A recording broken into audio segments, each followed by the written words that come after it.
รัฐบาลให้สัมปทานไปแล้วจริงๆมันมีมากนะในประเทศไทยเลยเพียงแต่ว่าเราขุดเราต้องสำรวจมากกว่านี้อีกจะเห็นนะการเรียนรู้เนี่ยเราได้ความรู้แล้วฝึกการรู้ได้ความรู้ใหม่ๆจากประสบการณ์สำคัญอย่างไรล่ะการเรียนรู้ช่วยเราจดจำได้ลึกซึ้งสร้างทักษะแก้ปัญหาและพัฒนาความมั่นใจโดยเฉพาะในยุคของที่ว่ายุคของความเขาเรียกการความผันผวนต่างๆความผันผวนมีมากแล้วก็ความไม่แน่นอนความซับซ้อนความคลุมเครือมีมากจริงๆเลยยิ่งมันเปลี่ยนเร็วมากเนี่ยไอ้ตัวนี้มันมากจริงๆแล้วเราถ้าไม่มีการเรียนรู้ไม่ทันเพราะนั้นวันนี้ต้องมีการเรียนรู้ตลอดชีพของเราเนี่ยที่เขาพูดว่า lifelong learning เนี่ยสำคัญมากท่านผู้ฟังเราต้องใส่ใจนะท่านผู้ฟังไม่ใช่เรื่องของการพูดเด็กเรื่องของให้ตัวอย่างเนี้ยมันแล้วก็พอแล้วเห็นต้องเรียนรู้อะไรมากขึ้นนะมันไม่ได้เดี๋ยวนี้เหมือนเราเนี่ยท่านผู้ฟังใน YouTube ที่เราดูในสมาร์ทโฟนเนี่ยเราใช้สมาร์ทโฟนเพื่อคุยเล่นๆกับพรรคพวกนะทีนี้บางคนใช้ดูหนังดูละครนะบางคนใช้อะไรอ่านหนังสือพิมพ์บางคนใช้ในการที่ว่าดูการวิเคราะห์เศรษฐกิจนะวิเคราะห์สังคมวิเคราะห์การเมืองต่างๆนี่มันตัวสำคัญวิเคราะห์การค้ามันมีหมดนะท่านผู้ฟังที่เราไปดูเนี่ยเขาก็เริ่มคนทุกคนที่ก็ทำ YouTube เนี่ยก็ทำเพื่ออะไรเพื่อให้คนได้เห็นคือเขาก็เหมือนกับว่าเต็มความรู้กับสังคมแต่สังคมถ้าสังคมไม่รับรู้ไม่สนใจมันก็อยู่อย่างนั้นแหละแล้วคนจะรับรู้สนใจก็ต่อเมื่ออะไรเมื่อเดือดร้อนก็หาตัวเองถึงจะใส่ใจจริงๆแล้วความรู้มันมีเยอะจริงๆนะท่านผู้ฟังในโลกอินเทอร์เน็ตเนี่ยก่อนไม่เคยคิดนะก่อนเรามักจะหาความรู้จากหนังสือพิมพ์หรือหนังสือตำรับตำราต่างๆซื้อตำราต่างประเทศมานั่งดูมาอ่านถึงจะทันสมัยเดี๋ยวนี้มันสามารถเข้าไปดูในนั้นได้เลยที่ก็ให้ฟรีก็มีที่เขาขายก็มีเพราะนั้นวันนี้ต้องใช้คืออย่าหยุดเด็ดขาดนะท่านผู้ฟังการเรียนรู้ตลอดชีวิตนั้นเป็นเรื่องที่สำคัญมากสำหรับนักธุรกิจผู้ประกอบการถ้าเป็นกรทั่วไปเนี่ยมันอยู่อย่างนี้มันคนไม่พัฒนาต่างๆก็เพราะว่าเขาไม่ใส่ใจนั่นเองคนไม่ใส่ใจพัฒนาถามว่าเจอปัญหาชีวิตที่ยากลำบากมันก็จะช่วยยังไงเขาตัวเองไม่ช่วยตัวเองวันนี้ต้องช่วยตัวเองนะท่านผู้ฟังเหมือนเรามีวิทยุเราฟังแต่เพลงดูนู่นดูนี่ไปไม่เคยสนใจเพราะนั้นเวลาที่เราต้องการหาความรู้ต่างๆมันไม่พอมันไม่ทันแล้ววันนี้ต้องทันกับโลกที่บอกโลกนี้มันว่องไวมากมันน่ากลัวมากมันรวดเร็วมากอย่างสมัยก่อนจะค้นหาข้อมูลนี้ช้านะครับท่านผู้ฟังจะเข้าสู่อินเทอร์เน็ตก็ช้าค้นหาข้อมูลแต่ละตัวก็ช้าหรือใช้ AI ก็ช่วยไวมากเลยเมื่อมีโอกาสไปพบกับไอเด็กนักศึกษาที่จบใหม่มันก็พูดถึงว่าโอ้น่ากลัวข้างหน้าเนี่ยไปทำงานปุ๊บ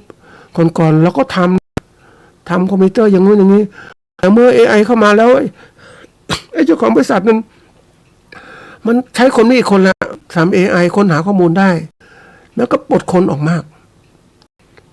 คือคนเขาประหยัดต้นทุนเขาต้องประหยัดต้นทุนลดบุคคลเดี๋ยวนี้มันบางตัวที่มันทันสมัยอย่างเครื่องจักรออโตเมติกเนี่ยนะมันทำงานทุกอย่างเลยตั้งโปรแกรมมันทำเหมือนก็เย็บผ้าแต่ก่อนไปนั่งดูเขาเย็บผ้าแต่ละตัวก็ยากจักแต่ละเครื่องต่างๆนะเดี๋ยวนี้มันใช้คอมพิวเตอร์คุมเลยเขียนโปรแกรมไปแล้วใส่ไปมันจาก8ตัวคุมจากโอ้มันไวมากไม่ต้องใช้คนใช้คนแค่คนเดียวเห็นไหมถ้า8หรือ8เครื่องเนี่ยคนแต่ละเครื่องเย็บจักรคนละเครื่องเดี๋ยวนี้ไม่เห็นไหมมันทันสมัยขนาดนั้นคนก็ต้องตกงานนะท่านผู้ฟังคนตกงานเยอะมากเตรียมข้างหน้าเนี่ยไม่รู้ทำงานอะไร นะเพราะว่าทุกอย่างใช้เครื่องจักรมาช่วยหมดนะอันนี้มันสิ่งที่ต้องคิดแล้วถ้าเราไม่พัฒนาอย่างการปลูกพืชของเราเหมือนกันนะตัวอย่างนะปลูกพืชทำนาต่างๆปลูกผักสวนครัวต่างๆเขามีเครื่องจักรอัตโนมัตินะปลูกหยอดเมล็ดเก็บผลผลิตนะหรือปลูกผักในถุงแล้วก็ขายไปพร้อมอย่างนั้นแหละนะคนก็จะซื้อผักเป็นถุงๆนะมันใช้เครื่องจักรทั้งนั้นมันก็เลยไวขึ้นตอบสนองได้มากขึ้นเจ้าของธุรกิจอาจจะ1 หรือ 2 คน 3 คนนี่ท่านสามารถทำสินค้าผลิตออกสู่ตลาดเหมือนกับคน10 คน 20 คนนี่คือตัวอย่างแล้วเราเองนะถามว่ามันเด็กรุ่นใหม่ก็คิดมากเหมือนกันนะไม่อยากมีลูกเพราะว่าต่อไปไม่ได้ใช้อะไรมันใช้ลูกก็จะตกงานลูกจะลำบากงานอย่าใช้มีลูกเลยนะไปเจอเนี่ยเพื่อนผู้ฟังก็น่าคิดนะมันคือธุรกิจดีหมดเลยนะพ่อแม่ทำไว้มันคือธุรกิจนั้นลูกไม่ทำเพราะว่าทำงานอย่างพ่อแม่ลำบากลูกหลานไปทำอื่นก็ขายธุรกิจไปทีนี้ธุรกิจบางธุรกิจเนี่ยพ่อแม่ก็ให้ลูกก็รับแต่ลูกไม่มีลูกท่านผู้ฟังไม่มีก็อยู่อย่างนั้นไปตายก็เป็นของแผ่นดินเนี่ยมันมีความคิดอีกแบบหนึ่งก็เลยบอกเฮ้ยนี่พวกนี้เขาก็มาอยากรู้แล้วมันเหมือนจบแล้วแต่เราเองถ้ายังมีธุรกิจของเรามีลูกมีหลานก็อยากให้ทำต่อนะท่านผู้ฟังแล้วไม่ทำต่อนะเราไม่เรียนรู้นะหมดนะที่สุดเราก็กลายเป็นคนยากจนตกอันดับมันธรรมชาติของยังนึกถึง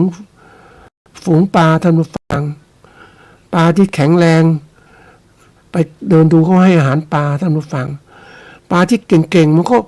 เวลาโยนอาหารมันก็นะมันก็เหมือนกับว่าเอายื่นปากไปเร็วมากเจาะตรงนั้นเลยมองเห็นอาหารแล้วนะวิ่งอ้าปากรอไอ้ปลาที่อ่อนแอก็หมดโอกาสก็อยู่ใต้น้ำตัวเล็กไปตัวนี้ก็ให้อาหารตัวใหญ่ขึ้นบางตัวนี่เวลาให้อาหารมันโดดขึ้นมาเลยนะอาหารยังไม่ถึงพื้นน้ำมันโดดมางับแล้วนี่คือการแย่งชิงท่านผู้ฟังเป็นสิ่งที่ต้องคิดนะ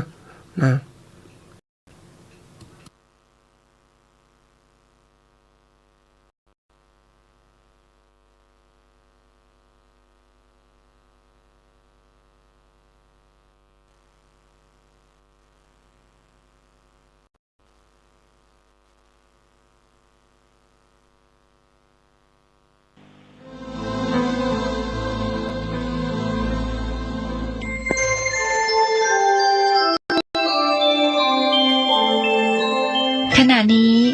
ท่านกำลังฟังสถานีวิทยุกระจายเสียง FM 104.5 เมกะเฮิรตซ์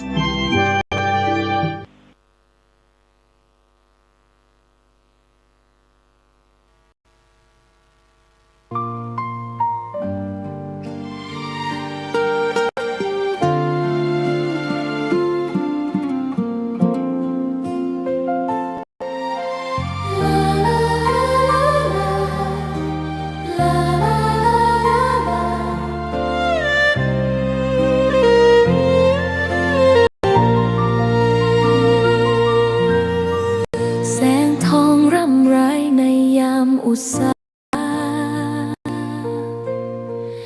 ยังเห็นพระเมตตาอยู่ทุกแห่งหนน้ำพระทัยฉโลมใจคนทั่วพื้นแผ่นดินยังอบอุ่นรอยยิ้มพระพักตร์ยังส่องแสง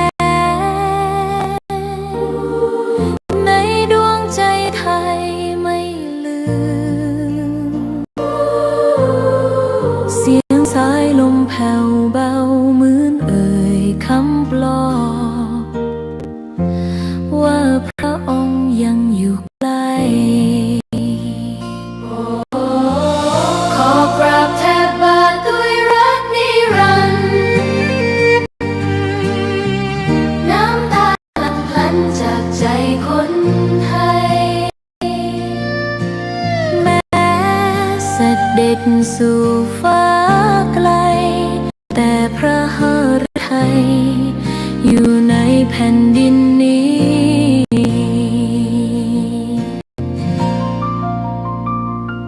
สวนดอกไม้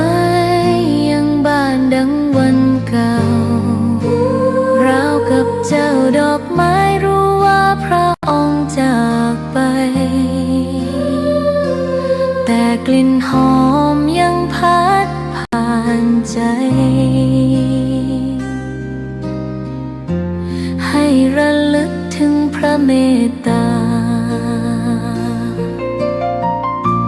แผ่นดินนี้ยังส่องสว่างด้วยพระคุณอันยิ่งใหญ่ขอเดินตามรอยเท้าแห่งพระแม่ไปด้วยศรัทธาไม่เสื่อมคลายขอกราบแทบบาทด้วยรักนิรันดร์น้ำตาหลั่งพลันจากใจคน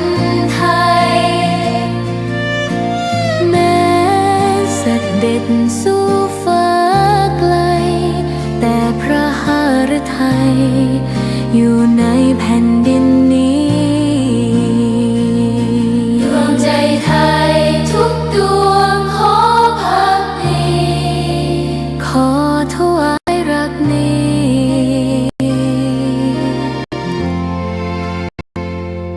นิรันดร์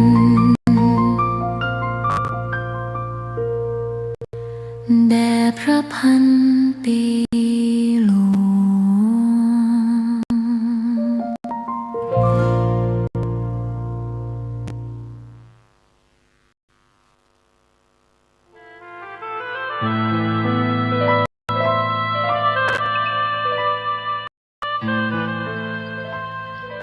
นักเผยแผ่จึงเปรียบเสมือนหมอที่วินิจฉัยโรค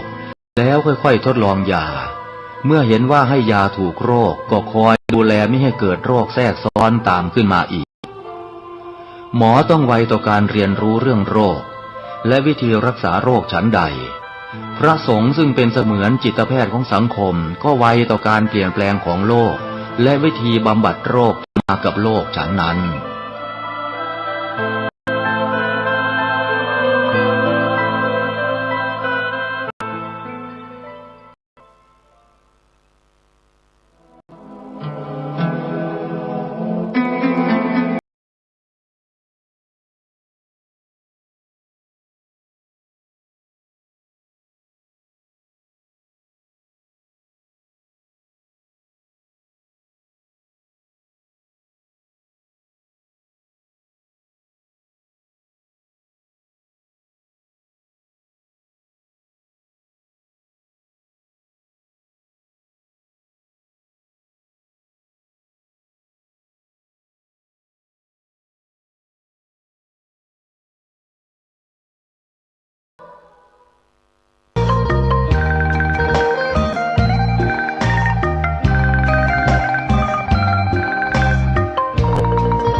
ชะตาฟ้าหรือบารมีชาติธรรมถึงอยู่แสนไกลล้ำพระธรรมไม่มีมองไม่ฟ้าเพียงดินยังทวินฝันไฟเข้าดงขมิ้นเมื่อใดอิ่มอกอิ่มใจเสมอสายทางคนดีใจน้อมอธิษฐานบารมีสิ่งดีที่ได้พบเจอเห็นชายผ้าเหลืองทุกวันฝันเพ้ออยากบวชจริงละเมอเข้าวัดบ้านคงเป็นบุญที่เคยเป็นทุนสร้างมารักผ้าเหลืองดังว่าปรารถนายึดมั่นอยา ทุกทีผ้าเหลืองผืนนี้ผูกพันอยู่ในใจทุกวันใฝ่ฝันถึงผ้าเหลืองกายวาจาใจสัญญาว่าไม่เสื่อมคลายหัวใจมุ่งหมายหนึ่งไม่มีอะไรมากันให้คุณคือศรัทธาผ้าเหลืองบวชเป็นเรื่องใหญ่เรา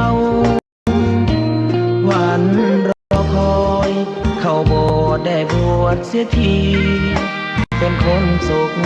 เต็มที่ตามรอยความดีพระพุทธเจ้าไม่ลืมบุญคุณพ่อแม่การุณเลี้ยงเราผ้าเหลืองห่มกายคลายเศร้าพ่อเราแม่เราศรัทธาสุขใจจริงๆเป็นชายแต่หัวใจสิงพูดจริงทำจริงทุกคราทุกคืนทุกวันผ้าเหลืองพันผูกกายาโอ้น้อวาสนาพระธรรมนำพาชีวิต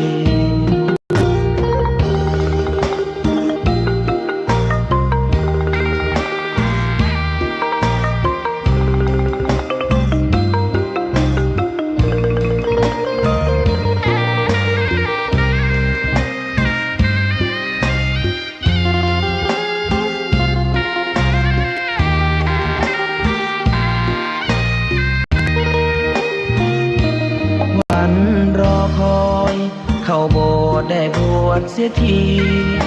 เป็นคนสุขเต็มที่ตามรอยความดีพระพุทธเจ้า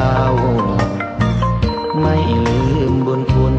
พ่อแม่การุณเลี้ยงเราผ้าเหลืองห่มกายคลายเศร้าพ่อเราแม่เราศรัทธาสุขใจจริงๆเป็นชายแต่หัวใจสิงพูดจริงทำจริงทุกคราทุกคืนทุกวันผ้าเหลืองพันผูกกายาโอ้น้อวาสนาพระธรรมนำพาชีวิต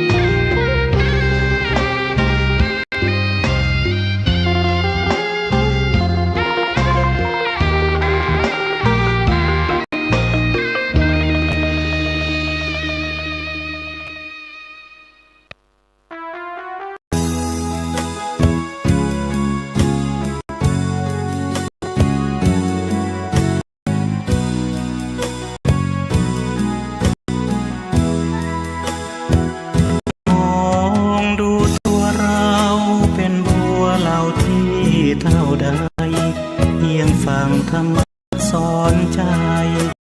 ก็ได้ดวงตาเห็นธรรมพระพุทธองค์ทรงตรัสเป็นตัวพ้นน้ำพร่ำสอนเพียงไม่กี่คำรสพระธรรมซาบซึ้งถึงใจบัวปริมริมน้ำรอแสงทำคำจุนนับว่ามีบุญปางก่อนเป็นทุนสร้างไว้ฝักใฝ่ธรรมะรักษาพระรัตนตรัยแสงทองส่องย้ำกลีบใบเบ่งบานขึ้นในพริบตาบัวกลางบึงกว่าครึ่งบนโลกนี้กว่าจะมีเปล่งกลีบสีต้องใช้เวลาอธิบายยกสายแม่น้ำทั้งห้าเหยียบย่างสู่วัยชราเห็นศรัทธาก็เกือบจะสายชีวิตน่าเศร้าตัวเราอยู่ใต้โคลนตมมืดบอดระทมดิ่งจมห่วงเหวอามายไม่เห็นธรรมะพระพร่ำสอนให้เปลืองน้ำ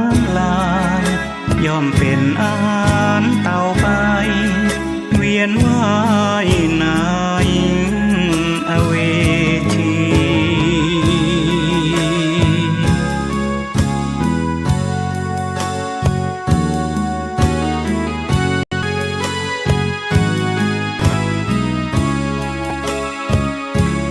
บัวกลางบึง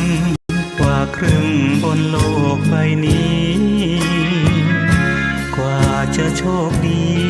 เปล่งกลีบสีต้องใช้เวลาอธิบายยกสายแม่น้ำทั้งห้าเหยียบย่างสู่วัยชราเห็นศรัทธาก็เกือบจะสายชีวิตน่าเศร้าตัวเราอยู่ใต้โคลนตมมืดบอดระทมดิ่งจมห่วงเหวอามายไม่เห็นธรรมะพระพร่ำสอนให้เปลืองน้